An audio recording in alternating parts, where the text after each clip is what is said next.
Let's learn about positioning rational numbers on a number line.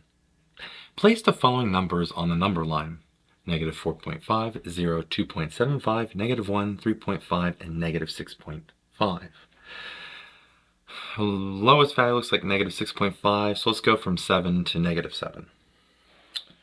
So we make a little number line right here, put 0 in the middle, go 1, 2, 3, 4, 5, 6, 7 right there. And let's go to negative 7. 1, 2, 3, 4, 5, 6, 7.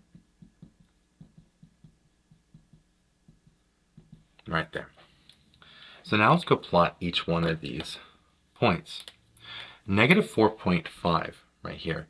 That's going to be between negative 5 and negative 4. So it's going to be right here. And that's our negative 4.5 right there.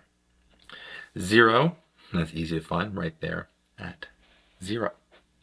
So again, we write 0 up top if you want.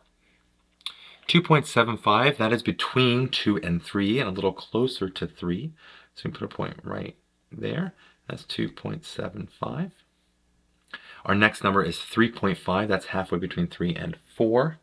So it's right here. I know it's not to scale, but it works. 3.5 right there. And our last number is negative 6.5. So we go to negative 6 to negative 7. It's halfway between those two numbers. And right here, that's a negative 6.5. And there we have it. We've placed the following numbers here on our number line. I hope you learned something here about positioning rational numbers on a number line. And as always, thanks for watching.